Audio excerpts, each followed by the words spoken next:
کا اپلوڈ نہیں ہوا تھا، یہی پھر سے پڑھائیں گے؟ ہاں، اسی لیے اس کو پھر سے پڑھیں۔ الحمد للہ رب العالمین والعاقبۃ للمتقین وصلی وسلم علی المبعوث رحمۃ للعالمین اللہم لا علم الا ما علمتنا وزدنا علما یا کریم۔ محترم حاضرین، عزیز طالبات، عید الاضحیٰ کی چھٹی کے بعد آج الحمدللہ ہم لوگ دوبارہ دروس کا آغاز کر رہے ہیں۔ اللہ تعالی ہم سب کے مل بیٹھنے کو ممنون و مبارک کرے اور علم دین سے ہم سب کے دامن کو بھر دے، اور جو کچھ بھی ہم سیکھ رہے ہیں اللہ تعالی اس کے اوپر ہم سب کو عمل کرنے کی توفیق نصیب فرمائے۔ علم دین کا سیکھنا یہ دنیا کے کاموں میں افضل ترین عملوں میں سے ایک عمل ہے، اور وہ علم جس کے ذریعے سے آدمی اللہ تعالی کی پہچان حاصل کرے اور اللہ رب العالمین کو جانے۔ ظاہر ہے اللہ تعالی کا مقام اور مرتبہ جو ہے وہ اس کے بارے میں معلومات کس کا بھی مقام و مرتبہ وہی ہے، لہذا عبادت سمجھ کر آدمی کو علم دین حاصل کرنا چاہیے، اور یقیناً علم دین جو ہے وہ عبادت اور افضل ترین عبادت ہے۔ اسی لیے اللہ کے نبی صلی اللہ علیہ وسلم نے فرمایا کہ من طلب العلم، جو آدمی علم دین حاصل کرے، مما یبتغی به وجہ اللہ، جس کے ذریعے سے اللہ تعالیٰ کی رضامندی چاہی جاتی ہو، اور وہ اس دین کو کسی دنیاوی غرض سے حاصل کرے۔ یہ نہ ہو کہ ہم اس دین کو اس لیے حاصل کر رہے ہیں کہ اللہ تعالیٰ ہم سے راضی ہوگا، بلکہ کوئی اور غرض ہو، کوئی اور مطلب ہو، تو نبی صلی اللہ علیہ وسلم نے فرمایا لم یرہ رائحۃ الجنہ، ایسا آدمی کبھی جنت کی خوشبو تک نہیں پائے گا۔ کتنی شدید وعید ہے ان لوگوں کے سلسلے میں جو علم دین کو سیکھنے کے لیے اپنی نیتوں کو درست نہیں کرتے ہیں۔ تو ضروری ہے کہ ہم اپنی نیتوں کو درست رکھیں اور اللہ سبحانہ و تعالی سے خیر کی امید رکھیں۔ اس کے بعد مصنف رحمۃ اللہ علیہ فرماتے ہیں التحلی باخلاق المشروعۃ لکل مسلم۔ تحلی کہتے ہیں، حلیتن کے معنی ہے زیور، حلیتن کا مطلب ہوتا ہے زیور۔ التحلی معنی زیور سے آراستہ ہونا، زیور پہننا۔ کہہ رہے ہیں کہ اخلاق مشروعہ، وہ اخلاق جو شریعت میں مشروع ہیں، شریعت نے جن اخلاق کو بہتر کہا ہے، ضروری ہے کہ ہر مسلمان ان اخلاق کا زیور پہنے یا اخلاق کے زیور سے اپنے آپ کو آراستہ کرے، سجائے۔ جی، شرعی اخلاق سے اپنے آپ کو مزین کرے۔ انسان کی خوبصورتی ایک تو ظاہری خوبصورتی ہے جو ختم ہو جاتی ہے، وقت کے ساتھ ساتھ ظاہری خوبصورتی ختم ہو جاتی ہے، لیکن یہ باطنی خوبصورتی ہے، اخلاق کریمانہ سے اپنے آپ کو مزین کرنا۔ یہ خوبصورتی کبھی ختم نہیں ہوتی۔ اگر انسان نے اخلاق کریم سے یا اچھے اخلاق سے اپنے آپ کو مزین کر لیا تو مرتے دم تک یہ اخلاق اس کے ساتھ ہوتا ہے، اور اللہ سبحانہ و تعالیٰ کے فضل و کرم سے وہ اللہ کی نگاہ میں بھی اور اللہ کے بندوں کی نگاہ میں بھی محبوب ہوتا ہے۔ کہتے ہیں التحلی بالاخلاق المشروعۃ لکل مسلم، وہ اخلاق جو مشروع ہیں ہمیں چاہیے کہ ہم اس سے اپنے آپ کو مزین کریں۔ ومنہا، اور ان میں سے سب سے پہلی چیز کیا ہے؟ سب سے پہلی چیز ہے الصدق، سچ بولنا. سب سے پہلی چیز سچ بولنا. اس لیے کہ آپ جان لیں اگر آدمی ایمان والا ہے اور ایمان والا ہونے کے باوجود وہ سچا نہیں ہے، وہ حقیقی معنوں میں مومن نہیں ہے. حقیقی معنوں میں مومن نہیں ہے. دیکھیے اللہ کے نبی صلی اللہ علیہ وسلم نے فرمایا الصدق طمانینہ، الصدق طمانینہ. اور اسی طرح سے فرمایا والکذب ریبہ، ریبہ کیا معنی ہوا؟ سچ بولنے والا مطمئن ہوتا ہے، اسے کوئی فکر اور ٹینشن نہیں ہوتی ہے، ہم حق پر ہیں، ہم سچ بول رہے ہیں. اور جھوٹ بولنے والے کو دیکھیے گا وہ بے چین ہوگا، پریشان ہوگا، کہیں میری جھوٹ پکڑی نہ جائے، کہیں لوگوں کے سامنے راز میرا فاش نہ ہو جائے، لوگ ہم کو سمجھ نہ جائیں کہ یہ آدمی جھوٹ بول رہا ہے. ہمیشہ ڈرا ہوا وہ ہوگا، اس کے اندر کانفیڈنس آ ہی نہیں سکتا ہے، کیونکہ اللہ کے نبی صلی اللہ علیہ وسلم نے فرمایا کہ اطمینان اور ٹھہراؤ یہ سچ بولنے میں، جھوٹ بولنے میں نہیں ہے. جھوٹ بولنے والا ہمیشہ پریشان رہے گا، ہمیشہ جھوٹ بولنے والا پریشان حال رہے گا. اسی طریقے سے سب سے پہلی چیز ہوئی یہ صدق.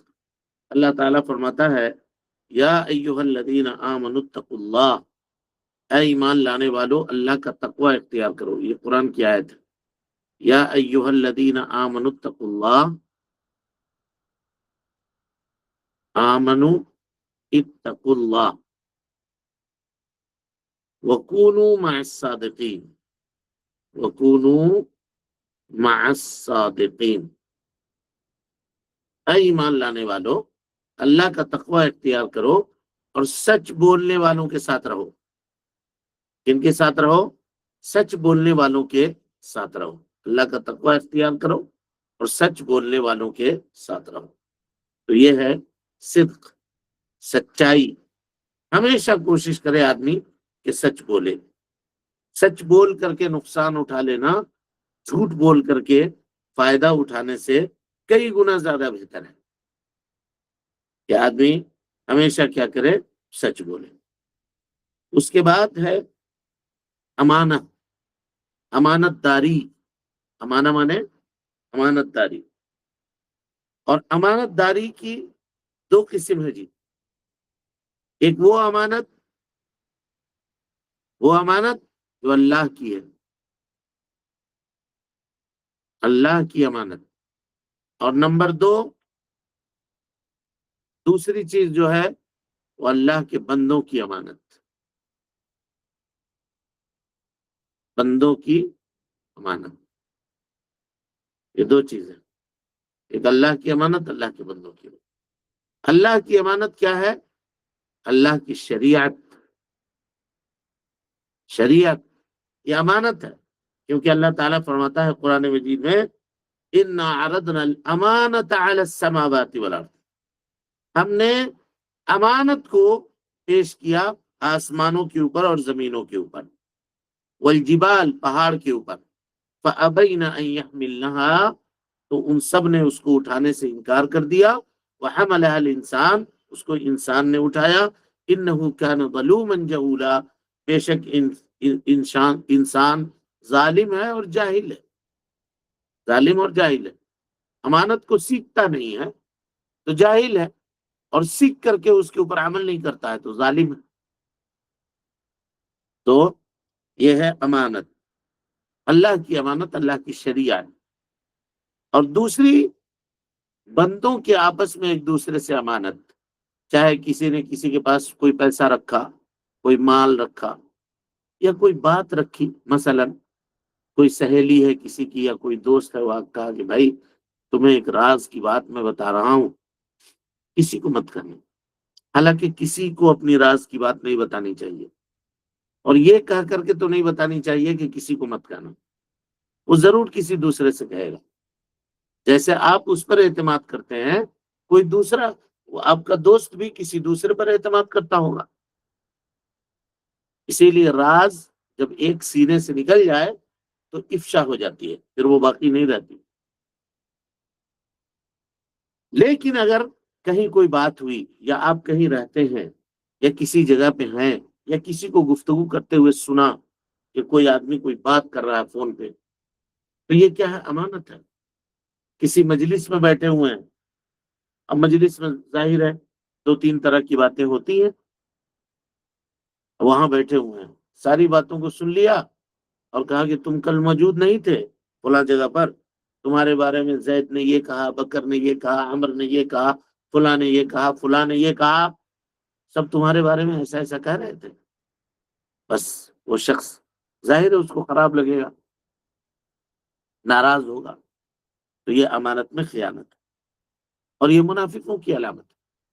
جھوٹ بولنا، امانت میں خیانت کرنا.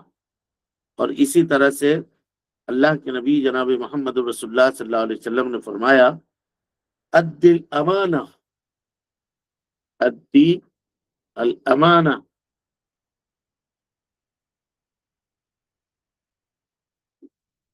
امانت کو ادا کرو، امانت کو ادا کرو. الا من اؤتمن، الا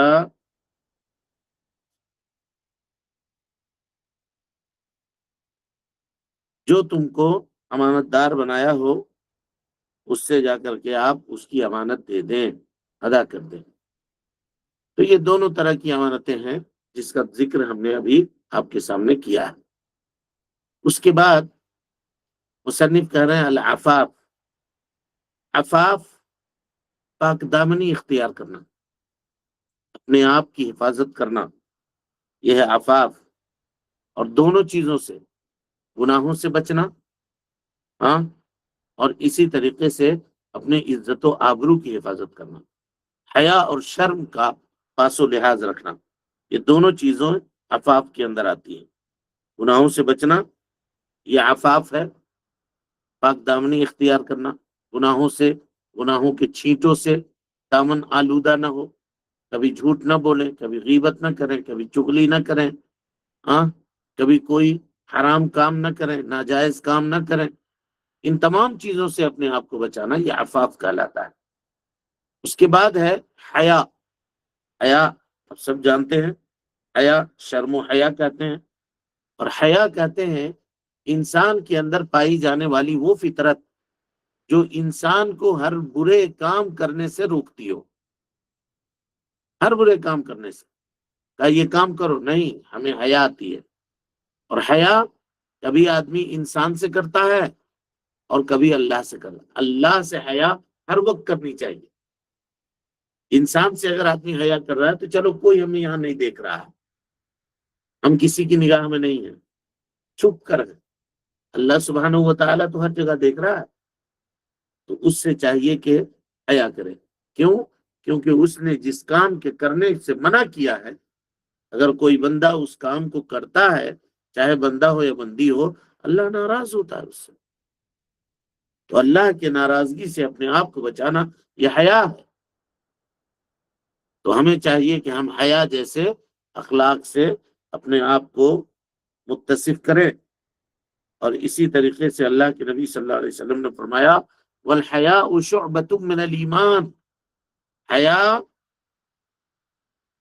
والحیاء شعبۃ من الایمان، حیا ایمان کے شاخوں میں سے ایک شاخ ہے. آج یہ چیز ختم ہوتی چلی جا رہی ہے. پہلے حیا کے پیکر لوگ ہوا کرتے تھے، شرم و حیا سے آراستہ ہوا کرتے تھے. اب دھیرے دھیرے جو ہے نا حیا وہ لوگوں کے یہ سے ختم ہوتی چلی جا رہی ہے. تو انسان کو چاہیے کہ وہ اپنے آپ کو حیا دار بنائے. اور اللہ کے نبی صلی اللہ علیہ وسلم نے فرمایا الحیاء خیر کلہ، الحیاء خیر کلہ، حیا مکمل خیر ہے، مکمل. اور اسی طرح سے فرمایا ان اللہ حی ستیر، اللہ سبحانہ و تعالی حیادار ہے اور ستیر ہے، عیبوں کو چھپانے والا ہے، عیبوں کو چھپانے والا ہے۔ یحب الحیا والستر، اور اللہ تعالی ستر کو یعنی پردہ پوشی کو اور حیا کو پسند کرتا ہے، اللہ تعالیٰ کو یہ پسند ہے۔ اس کے بعد ہے شجاعت۔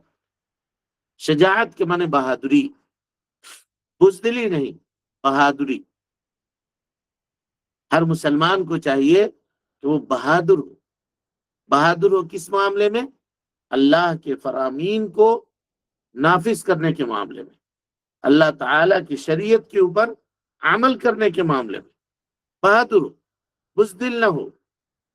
جی، عبادت کرنے کے لیے کہیے تراویح کی نماز پڑھیے میاں، بہت لمبی نماز ہوتی ہے، اتنا ہم کہاں سکیں گے پڑھنے کے لیے، لیکن یہاں دیکھیے عبادت کے معاملے میں بزدل ہو گیا، اور اس کو کہیے کہ بھائی چلو ہمارے ساتھ فلاں جگہ چائے کی دکان پر، یا وہاں کھڑے رہو، یہاں رہو، یہاں چلو ساتھ میں، تو ہاں چلیں گے، اس کے لیے وہ تیار ہے۔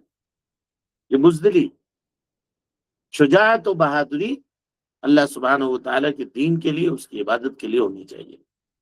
اس کے بعد کہا والکرم، کرم کے معنی سخاوت، سخاوت، فیاضی،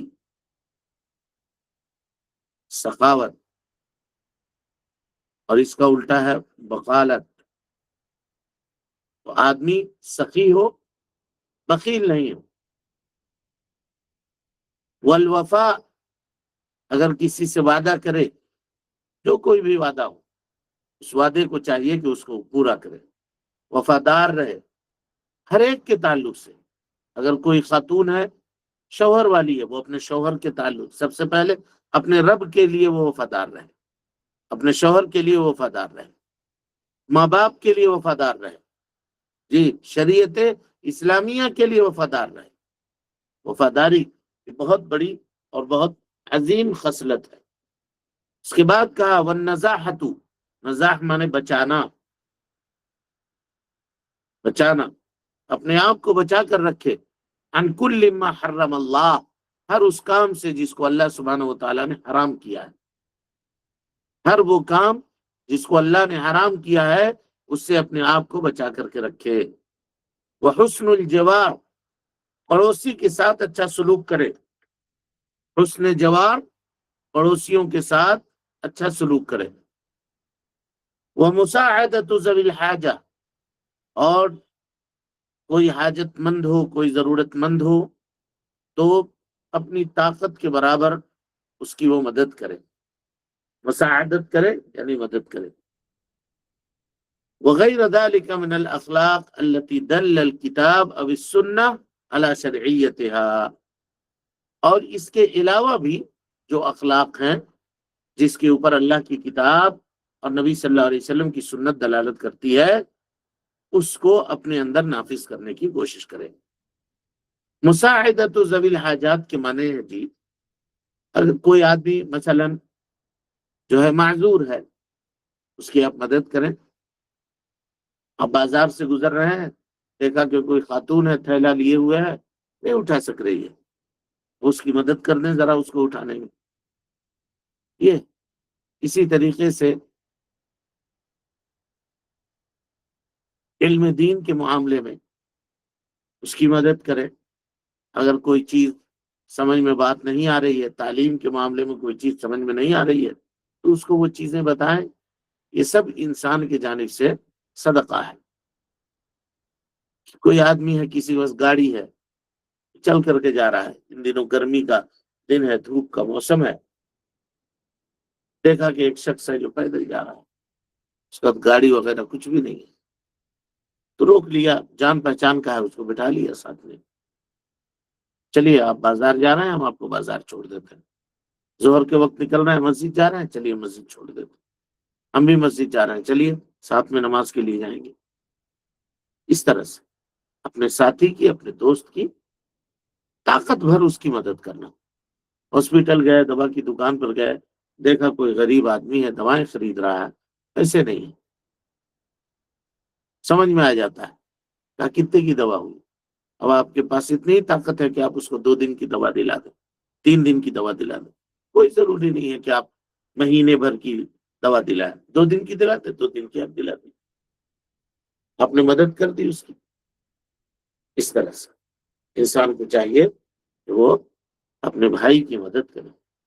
وغیر ذلك من الاخلاق التي، اور اس کے علاوہ جو اخلاق ہیں، دل الکتاب اور السنہ علی شرعیتها، جس کے مشروع اور جائز ہونے، جس کے عمدہ اور اچھا ہونے پر شریعت دلالت کرتی ہے۔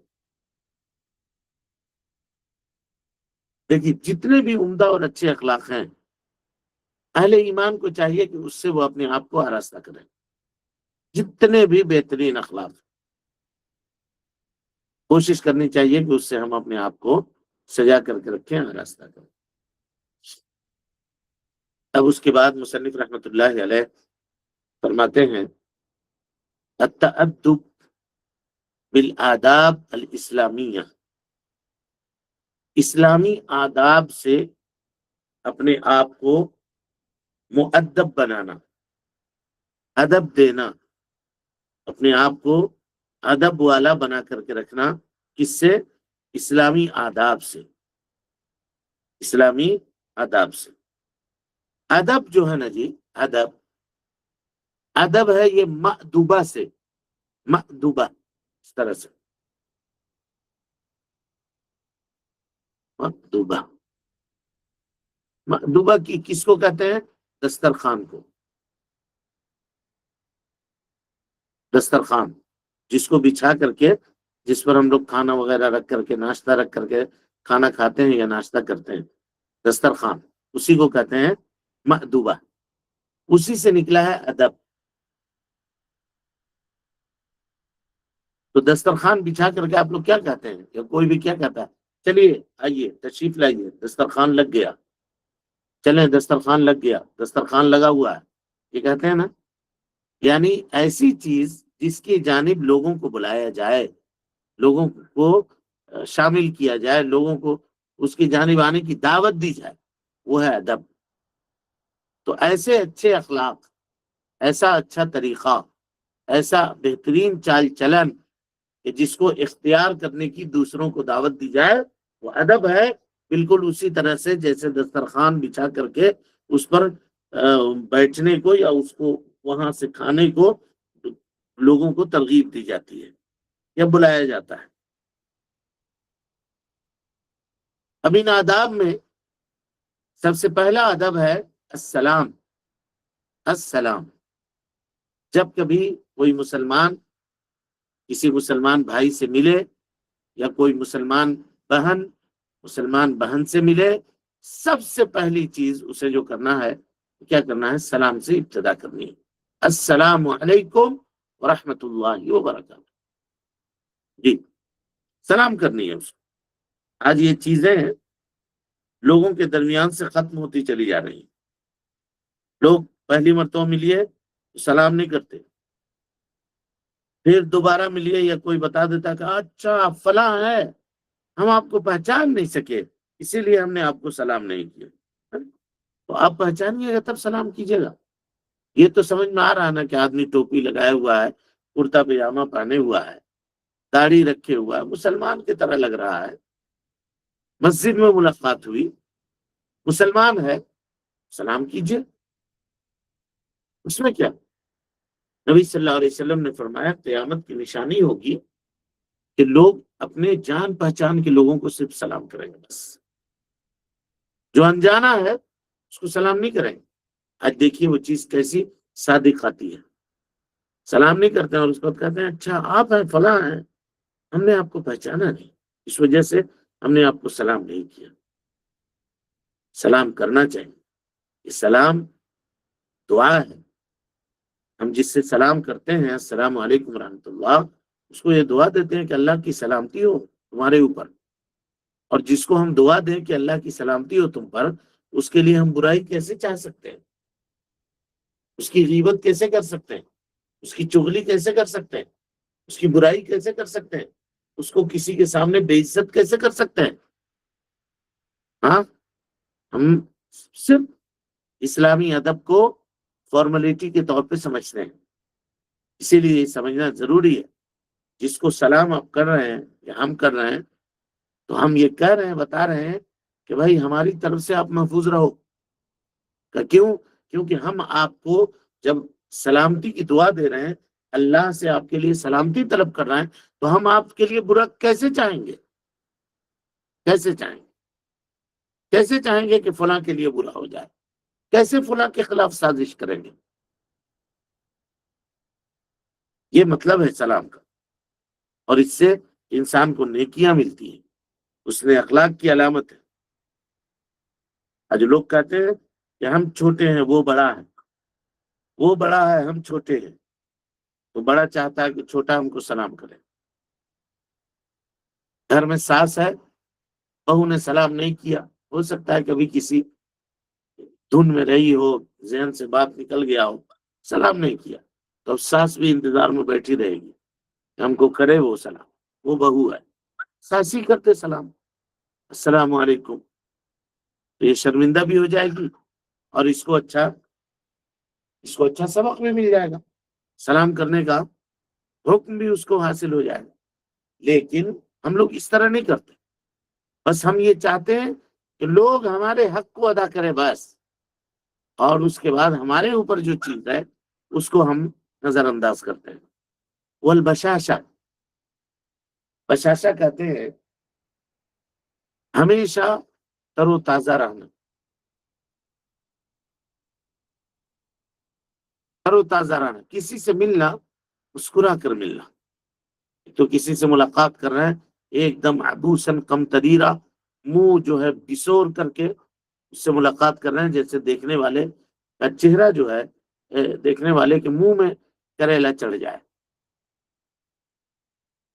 منہ تیکھا ہو جائے اس کا، اس طرح سے ملاقات کرنا ہے کہ ہم تم سے مل کر کے خوش نہ ہوئے، ایسا نہیں، بلکہ حشاش بشاش ہو کر کے اس سے ملاقات کیجیے۔ ظاہر سی بات ہے خواتین کو پردوں کے جو معاملات ہیں اس کا لحاظ اور خیال رکھنا ہے۔ والاکل بالیمین والشرب بہا، کھانا اگر کھائے تو داہنے ہاتھ سے کھائے اور داہنے ہاتھ سے ہی پیے،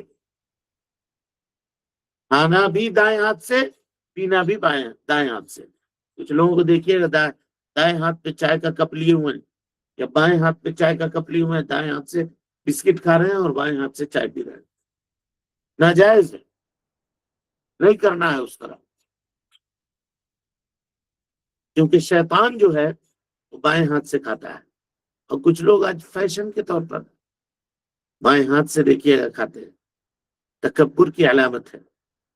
ایک صحابی آئے نبی صلی اللہ علیہ وسلم کے پاس، بائیں ہاتھ سے کھا رہے تھے، آپ نے کہا کہ دائیں سے کھاؤ میاں، دائیں ہاتھ سے کھاؤ، کہا کہ نہیں میرے پاس استطاعت نہیں ہے، طاقت نہیں ہے کہ میں دائیں ہاتھ سے کھا سکوں، تو آپ صلی اللہ علیہ وسلم نے کہا لاستطاعت، تو کبھی اس کی استطاعت نہیں رکھے گا۔